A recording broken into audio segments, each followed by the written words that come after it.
The Mona Lisa, the Pietà, the girl with a pearl earring. For a score of centuries, artists enriched Western society with their works of astonishing beauty. The Night Watch, the Thinker, the Rocky Mountains.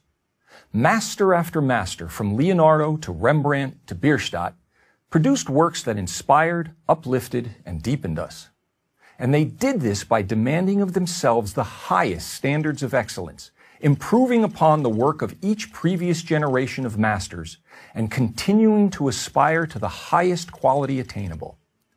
But something happened on the way to the 20th century. The profound, the inspiring, and the beautiful were replaced by the new, the different, and the ugly. Today, the silly, the pointless, and the purely offensive are held up as the best of modern art. Michelangelo carved his David out of a rock. The Los Angeles County Museum of Art just offers us a rock. A rock. All 340 tons of it. That's how far standards have fallen. How did this happen? How did the 1,000-year ascent towards artistic perfection and excellence die out? It didn't. It was pushed out. Beginning in the late 19th century, a group dubbed the Impressionists rebelled against the French Académie des Beaux-Arts and its demand for classical standards.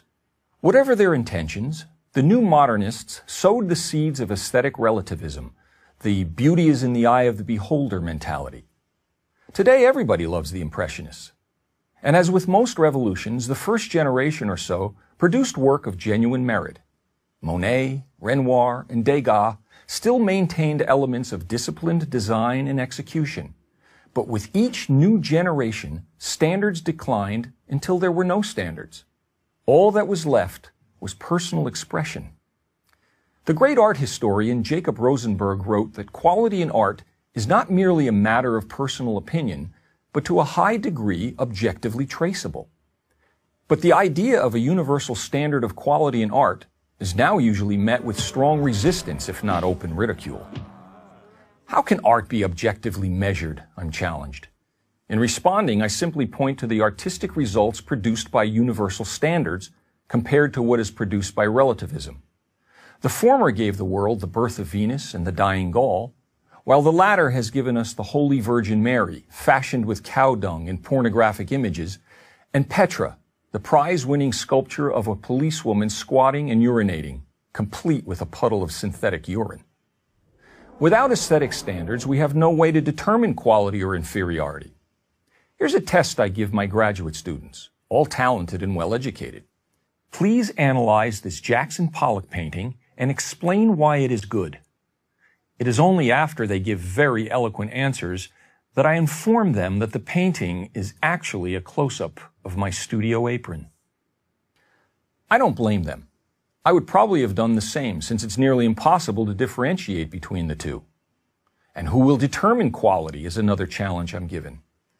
If we are to be intellectually honest, we all know of situations where professional expertise is acknowledged and depended upon. Take figure skating in the Olympics, where artistic excellence is judged by experts in the field.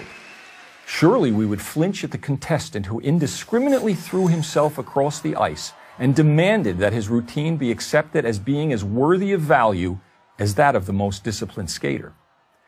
Not only has the quality of art diminished, but also the subject matter has gone from the transcendent to the trashy.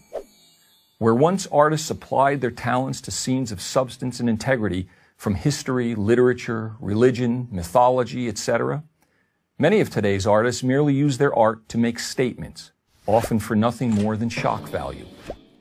Artists of the past also made statements at times, but never at the expense of the visual excellence of their work.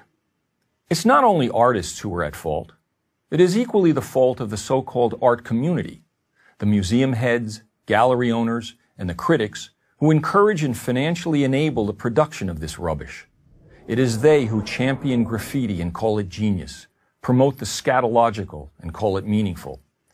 It is they who, in reality, are the naked emperors of art, for who else would spend $10 million on a rock and think it is art? But why do we have to be victims of all this bad taste? We don't.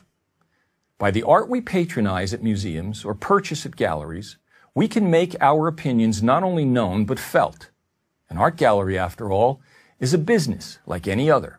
If the product doesn't sell, it won't be made. We can also support organizations like the Art Renewal Center that work to restore objective standards to the art world. And we can advocate the teaching of classical art appreciation in our schools. Let's celebrate what we know is good and ignore what we know is not. By the way, the white background you see behind me is not simply a white graphic backdrop. It is a pure white painting by noted artist Robert Rauschenberg at the San Francisco Museum of Modern Art. I'm Robert Florzak for Prager University.